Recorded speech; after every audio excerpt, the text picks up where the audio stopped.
Hi, this is Sweet Life, and I'm Natasha, back at it with a recap and discussion of Season 2, Episode 9 of Power Book 3, Raising Kanan, Antitrust.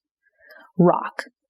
RAQ has finished closing on the house and whatnot. The realtor hands her the keys, but it's like compared with the previous episodes where she was visiting this house and was so happy and excited. She smiles, yes, but it doesn't quite reach her eyes, in part because she's got a lot going on, but also because of the house itself. The two people she's brought to the house, being Symphony and Kanan, hoping that they'd be happy about it, and where things are like going forward, her vision for the future, bringing them here, it's been disappointing. The realtor momentarily looks a little bit uncomfortable and looks over her shoulder. We see that RAQ's body man is standing by her Jeep. Or Land Rover, I guess. And this is because it's hot out here right now. They have heat coming from the Italians, so this guy is there as protection for RAQ. He's security. And it's like in the midst of this great accomplishment, this thing that she's been working towards, sacrificing so much for, she's finally achieved it, but can't really enjoy it because there are all of these other problems going on. The situation that she's now dealing with, the consequences that she's dealing with, it sucks the joy out of the moment. And so as an aside, I was reading comments online, speculation, right? It remains to be seen. But someone mentioned that this house that RAQ bought, it looks quite a bit like the interior. It looks quite a bit like where Jukebox held Tariq in the original Power when she was holding him for ransom. And so if RAQ loves this house, it's empty in the future. She's not there. What happened to her? Why isn't she living in the house? But that's if it's the same house. Later, RAQ arrives back home in Queens. She mentioned that to Jukebox, who's there, that she'd spoken to Marvin. He explained what went down with Kenya. She apologizes to Jukebox, obviously knowing that she's been hurt. Jukebox expresses that, it's her fault. She should have known better, right? Like for expecting that things would be different. RAQ hasn't really spoken negatively about Kenya. She's actually sympathized with her during their previous conversations, recognizing that being a mom is a major responsibility and it's not for everyone. Understands why Kenya might have run away, as they were in much the same situation in being pregnant teens. It's just that she chose to stick around with Kanan and tells Jukebox that, people can change, and obviously Jukebox wants to be loved. That's natural. It's understandable that if the opportunity presented itself for her to reach out to her mom, make that connection, and possibly build a relationship, it's understandable that she would have made that attempt. It didn't work out as she wanted, but that doesn't mean that she made a mistake in reaching out. And so with that, she then segues into asking Jukebox about Kanan, like how's he doing and whatnot, if she's seen him. Then more specifically about if Jukebox has spoken to Kanan about RAQ's situation with him. Up to this point, if you think about it, RAQ is very open with Jukebox in a way that she's not really open with anyone else, except maybe Symphony. And with him now being gone, you don't really see that vulnerable, softer side of her much. It goes back to the first season when RAQ spoke about when Jukebox used to live with her and that they'd stay up all night just talking. That built like a level of intimacy between them, trust. But also consider that she was at least a teen or a grown woman with no one to talk to but this child. So suspending morality to a degree when viewing this show, because all of this stuff would be wrong in real life, right? I've never faulted RAQ for sending Kanan to kill Howard, because at the time, Howard was trying to get like a transplant and was basically threatening RAQ with sending Kanan to Spofford, right? He was not looking at Kanan as being his son. He was basically attempting to blackmail RAQ into allowing him to build a pathway to making Kanan his donor. So I understood why she lied to him previously about his father, right, as well. But I felt like when they were up in the Catskills, that was her opportunity to come clean and just clear the slate. RAQ has kept much of this information to herself, in part because she's continued lying to Kanan about Howard being his father. In a way, it was actually an opportunity for her to turn things around on Howard and explain it to Kanan first, right? Set all of this stuff in motion by putting this bad crack out in the street, right? Really, by killing Buck 20, because he put himself on Howard's radar. He's played a part in this, and so has Howard. But because RAQ continues to lie, there's logic to her movement. It's ruthless, it's logical, but it would clear up a lot of issues, right? And a large part of her motivation was trying to keep Kanan out of trouble. It's just that she hasn't explained that to him, the hows and whys. She expresses to Jukebox that she loves Kanan, right? Obviously. She's done some wrong, yes, but she does love him. She cares about him. And on the outside looking in, it's easy to pass judgment on her actions because no one else has a full picture of what exactly has occurred here, right? So it's easy to sit in judgment of her actions in the moment, right? But I think at the same time, she realizes that she's made some mistakes along the way. But as she explains, without any alternatives, likely feeling like there was nowhere else to turn to, no one to turn to for help, she kind of made the choice that she thought was the best at the time. It was messed up in that moment, right? But the way that she sees this is that long term, she was trying to make the best decision for herself and Kanan. And so with that, she admits that it hurts not having Kanan in the house. And you can see that she's not happy, right? Like, RAQ is a messed up person, but she does love Kanan. Later, we see her at the courthouse with Tremont. She's got her lawyer involved, and the lawyer has gotten Tremont's guy out of prison, right? RAQ states that if they get down with her, she'll get Cartier out the way. But Tremont explains that a requirement for them moving forward is that Cartier has to be moved aside. That's a requirement for them doing business together, because otherwise Cartier is going to be a problem. And so with that, he pretty much puts the battery in her back to get Cartier out the way. Cartier has kind of moved himself into the crosshairs. He's now in the way of RAQ and this opportunity to expand. Tremont explains to his guy after RAQ walks off that, like, Cartier might be bad, right? Like, he's cold-blooded. Ice water runs through his veins. But RAQ seems like she's even colder.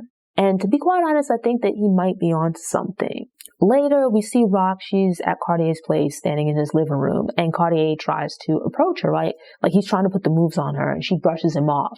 Not even in, like, the Heisman, hi there, half hug kind of thing with the arm in the way, but, like, she just puts her hands, pushes him away, and then, like, crosses her arms. Cartier is violent. He's aggressive, and I was a little worried that things were about to go left, like, sort of back to the building inspector situation. But she just stated that, you know, she's not there, giving him hope. But RAQ is never going to be ready to be intimate with Cartier. He's terrible at reading other people and actually maintaining relationships in general. I was always confused by these weird outings with him and RAQ. They seemed like dates on his end and more like a I'm here to see what I can pick up work thing on her end. The vibe was completely different with Symphony, where she would tell him things about herself. And she actually came on to Symphony, insisting on their being intimate after he told her there was no rush. With Cartier, he's always the one talking, but he never really asked her anything about herself, right? And she doesn't volunteer anything about herself either. So Cartier, being rejected, he changes course and states that he'd like to buy into her business. He's interested in picking up market share, and being involved with RAQ's business would be an opportunity to offer a pathway to further expansion for him. He offers her the opportunity to, create a pathway into more legitimate businesses. On the surface, it's a good offer, but from what we've seen of Cartier, I don't think anyone with other options should want to be in business with him. Like, just dealing with him would be a problem in the long term. So he's offering to buy into her business, to help her become increasingly legit, helping her to solve some of her problems, right? Which is that she has money, she needs places to put it. But he's operating under the assumption that RAQ needs him to make those things happen. He's told RAQ too much, and she's already begun to move forward using that information without him. I knew there would be drama eventually between Cartier and RAQ, as well as Cartier and Lou. I was surprised that RAQ and Lou joined forces to cancel all his Christmases, because it felt like it happened too early and too easily. I hated Cartier because he was smug, condescending, unnecessarily violent, but enjoyed the drama that he brought to the show. The Thomases killed him before it got to the point of open warfare, which logically makes sense, but also felt a little bit anticlimactic. It's like the tension of the buildup was more exciting than the shooting. But I do find it telling that RAQ and Lou, they each fired one shot at the same time, but then RAQ moved closer, fired a shot into Cartier's head, and then went and stood next to Lou and wordlessly waited for him to fire a second shot as well, only for him to fire his second shot in a lazy, offhanded way. I'm a little bit over Lou and his indecisive, droopy dog demeanor this season. In addition, while meeting with her brothers, right, the Italians come cruising by RAQ's house, but as they pass by, there's a car outside with some guys posted up as security. So it doesn't make sense for them to try anything, because by the time you're done dealing with the security outside, you're going to catch mayhem when you enter. And so with that, they drive on. But notice that when there's beef, The Italians focus on RAQ, right? Like they tried to kill her up in the Catskills, and we haven't seen them driving by anyone else's house. Kanan. Sam, the crackhead who keeps popping up throughout the show, is urinating in the park. The cops stop him and they find drugs on him. At this point, he starts saying that, he knows who shot the cop in the park. If you recall in the episode where Famous got arrested, Sam saw Kanan standing outside the precinct and was looking at him. There was like this look of recognition. He was the one that actually startled Kanan and made him run off instead of Kanan finishing off Howard, right? And he makes the premonition that the cops are going to want to get Kanan up off the street because he's a young boy now. He's still a pup, but he's about to come out full force and is going to be a problem. Kanan and Howard, they meet up in a mosque, right? Turns out that Howard is Muslim. It's not a good look for Kanan to be seen in the neighborhood spending so much time with Howard, right? Even talking to him, people might start asking questions. He might get labeled a snitch. And so Kanan admits to Howard that even before the paternity test, he knew that Howard was his father. This changes things for him and Howard, yes, in that Howard isn't just some random police officer in the neighborhood, right? He's now his father. That's a big change, but it's an even bigger change for his relationship with RAQ because it means that she's been lying to him all of his life, right? And then asked Kanan to kill Howard, his father, for seemingly selfish reasons. He asked Howard if RAQ knew all along that Howard was Kanan's dad, and Howard doesn't really know, right? And he states that for him to speculate about that without knowing for certain, it wouldn't be fair to any of them, right? Including RAQ. And so that kind of catches Kanan off guard because he doesn't understand this regard, this concern that Howard is showing towards RAQ. This is part of why RAQ should have taken advantage of the opportunity to sit down and speak to Kanan when they were in the Catskills. She should have explained to him the circumstances of him being conceived, right? Number one, Kanan knows how old RAQ is, right? But one of RAQ's downfalls is that she's smart, she's a thinker, she's a doer, she strategizes, but she's also a bit of a control freak, and communication is not her strong suit. She expects people to follow her plans, but doesn't always necessarily take the time to explain them, right? Which would save her quite a bit of trouble. Burke gets involved. She comes across Sam and whatnot, and believes what he states. She reaches out to the captain, but he, in a way, double-crosses her by reaching out to Internal Affairs and also arranging for Sam to be released. Burke makes a last-ditch attempt to, kind of get an official statement from him, but she moves way too sloppy. She's out in the open with all of her moves, which allows Howard to clock her moves, right, and work against her from the shadows. Famous and Kanan are hanging out in the pizza shop. They see Freddie, who's like the neighborhood stick-up kid. He comes in to pick up some pizzas. And Famous notes that Freddie always has money because he robs people, right? And it gives Famous the idea. He decides to borrow Palomar's gun to try to rob Freddie. Famous is an idiot. Things go left. He almost gets killed in the process, but gets the jump on Freddie because Freddie thinks Famous is a punk and won't actually shoot. At the end of this, Famous has shot and killed Freddie while getting no money in the process, just possible headaches. It's ironic because last week Famous was the nosy neighbor, ear hustling. He heard the entire exchange between RAQ and Palomar, and here you have it. Famous goes to try and rob Freddie. They have this conversation in the hallway, and you have this person living across from Freddie's place, right? After Famous runs off, the door slowly creaks open. So now you have a witness, right? When the exchange began between the two of them, as far as we know, this person who opened the door, you never know, they might have been looking through the peephole and or listening the entire time and seen or heard the exchange. At the very least, they heard the tail end of it, right? So later, Jukebox and Kanan are walking through the Coliseum. Jukebox tries to get Kanan to understand that, as I stated last week, his situation with Palomar is very much like RAQ's situation with Howard. They were both about the same age with this older person pushing up on them. Jukebox looks at it like RAQ might have done wrong, but you should try to understand her motivations at that time. She was, 15, 16 years old, dealing with Howard, who was an adult. Jukebox tries to explain it to him like, listen, the situation is not that black and white. Understand that she was a kid herself at the time. Howard was an older person, but Kanan still feels that, based on his decision, right, his argument that because Palomar was a woman, that his situation is different, right? And the situation with Palomar, even that was an opportunity for RAQ to talk openly and honestly with Kanan about her past. Marvin. A funeral is taking place. Scene opens with the casket. Eulogy is being given. As the camera moves out, it shows the people attending the funeral. And thankfully, we see Marvin is standing, right? Front and center. This is unfortunately Renee, the anger management teacher's funeral. And he's shedding some tears here, right? This means that Marvin has lived another day, at least for the time being. But he's emotional. He's upset. I'm sure there's some guilt at play, right? This lady was just minding her own business. She wasn't into anything out the way. And just as a result of him choosing to go to this particular place on that particular day, she ends up being killed.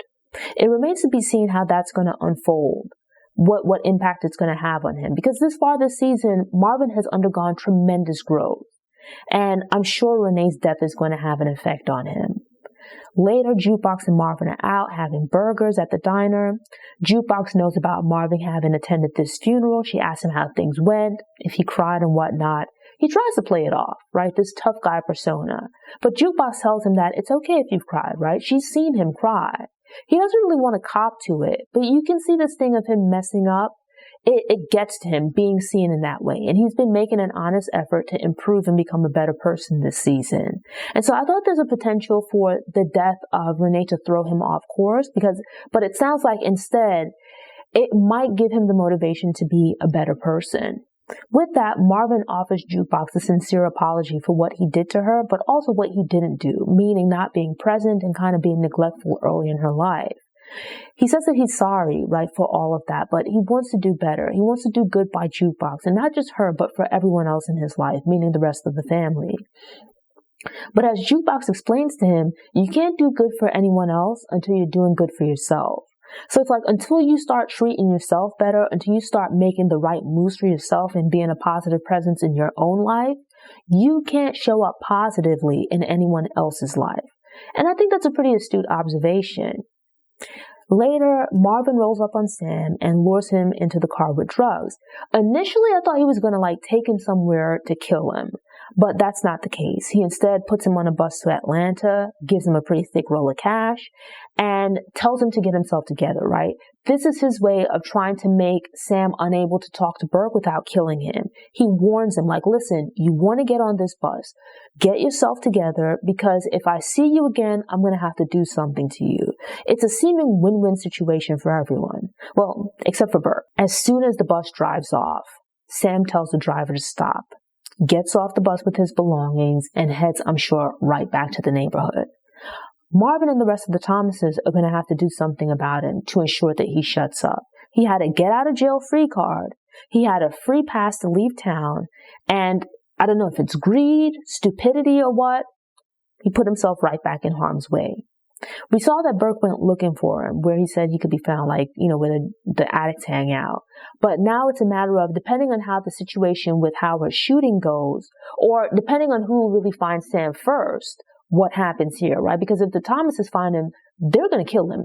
If Burke finds him, there's a good chance that he'll be relatively safe, but that she'll get him to talk. Lou. Episode 9 starts off with a bang, literally, in that the shooter who tried to kill RAQ up in the Catskills and that fired on Marvin at the end of episode 8, we see that he's out bowling with some friends, and 50 does a narration explaining that pretty much as a shooter, living by the gun, you have to know that eventually your time is going to come. And it's a foreshadowing of what's to come, right? The camera follows Jimmy, and Lou kills him in retaliation, right? For shooting at Marvin, but also killing Renee. Lou is a shooter, and so is RAQ. The narration fits, right? Talking about this particular guy here, but would also apply to the other people involved in the game who have pulled triggers, right? At this point, I don't remember Marvin really killing anyone, but we have seen Lou and we have seen RAQ kill people. So that might apply to them as well. And I feel like it might be a type of foreshadowing for at least the two of them. Later, Cartier and Lou are at the studio. Famous comes in. He's having problems with his rent. As Crown, he doesn't have a job. Crown's way of helping him get this apartment was that in exchange for him living there, he was letting the landlord use the studio for free. The landlord comes by threatening to evict Famous if he can't get the situation worked out. And so with that, he approaches Lou to ask if they can pick back up the studio time for living arrangement setup that they had going. Instead of stepping out to speak with Famous, Lou tells him that he doesn't have time for that. He can speak in front of Cartier. Initially, Lou's like, sure, it's no problem. We can get it worked out, whatever. You can come by and use the studio. It's no issue. Cartier interjects, cutting Lou off, and starts telling Famous that, they're not going to help him. He has to figure stuff out for himself. This whole feed a man for a day kind of thing versus teaching him a skill. And so this goes back to Cartier investing in the business and promising to be a silent partner. But now we've seen on multiple occasions him interjecting himself into the business. The very episode where he agreed to help Lou, like by giving him money, he's sitting in the studio. He's at the control board. He's getting all involved in the recording of songs. And you see more of that this episode. Once again, he's sitting at the control board. He's talking about the direction they should move, what the next song should be. He sounds like a rather loud and talkative silent partner. During the meeting between Lou, Marvin, and RAQ, right, they're discussing the Italians. And RAQ is trying to figure out from Lou, like, are you in? Are you out? He states that he's in.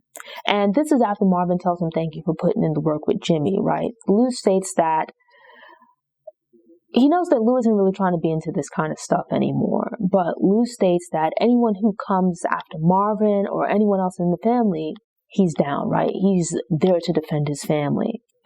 But again, there's this thing about them lying when they find themselves in a difficult situation, as in the case of Marvin and Marco. And here, where apparently it's been found out that Crown is dead, it's clear that Lou hasn't said anything to RAQ. Despite the reality that the police are going to be investigating, asking questions, RAQ asked Lou about it, and instead of him saying, hey, you know what, like things got out of hand and whatnot, blah, blah, blah, blah, blah, he lies to her, which I think is a stupid decision. The reason being, it'd be one thing if he was the only one that knew he killed Crown, but at this point, Ziza knows that Lou killed Crown, right?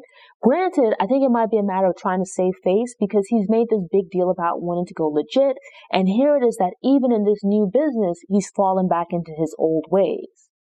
Jukebox. Jukebox meets up with Nicole's dad, Mr. Bingham, right? She was under the impression that they were meeting to talk about Nicole, right? It's really the only thing they have in common. And Nicole was someone that she cared about and she wants to talk about, right? Feeling that the two of them, they share this bond. He's really the only person that she can talk to about Nicole. She shows up, the dad is there, yes, but there's also this guy from Internal Affairs. As we saw, right, the police contacted them when Burke came into his office to speak to him.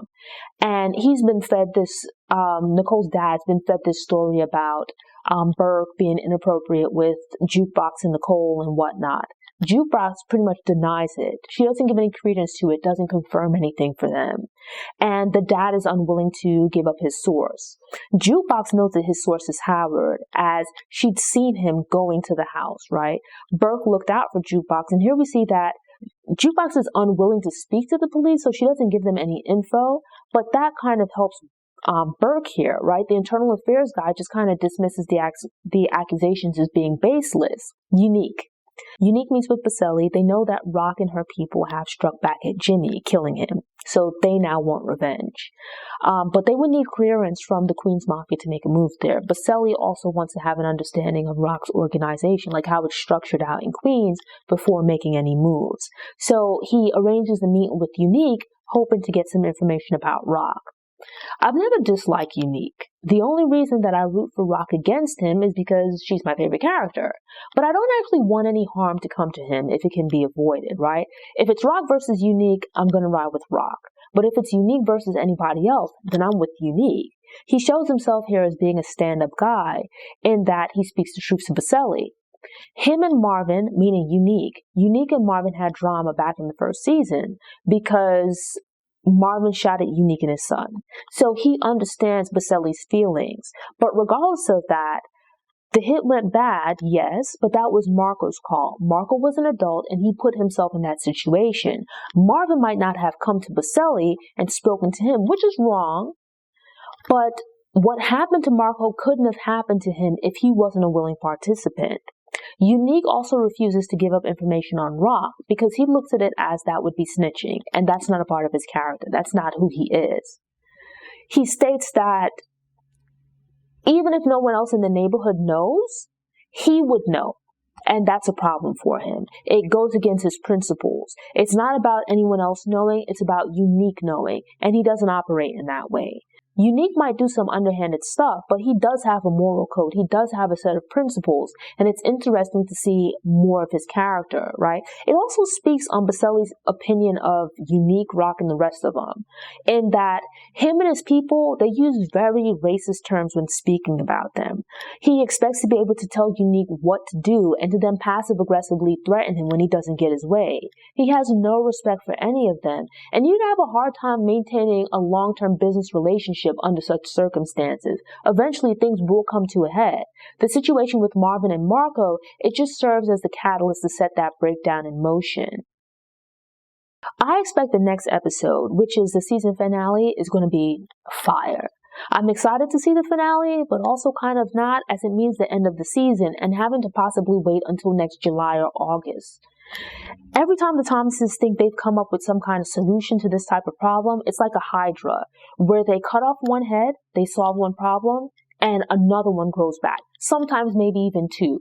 So you still have the issue with Crown brewing in the background. And now Cartier is dead. Is that going to come back to bite them? Burke is still running around, and from the previews for next week, it looks like she's going to speak with Kanan, not to mention the Jersey Mafia beef. And so it's like just these different storylines. Each time they solve one problem, it's like 5 more pop up in their place. Not to mention, Marvin and RAQ are at a crossroads where they've done wrong. They're well-intentioned, but in the pursuit of that, they've done wrong. In hopes that the wrong that they do, in the long run, their ultimate plan or what they're aiming towards is going to balance things out. And as they're finding is that the wrong that they're doing, it's not outweighing the good. So they kind of have to stop doing bad and do more of the good. One of those things would be sitting down with their kids and correcting the mistakes they've made, especially in RAQ's situation. Thanks for tuning in. To ensure you don't miss any episodes, subscribe to the channel, click the notification bell, and check out my Rolling with RAQ playlist. Go ahead and click that thumbs up button if you like what you saw, and go ahead and share it on social media.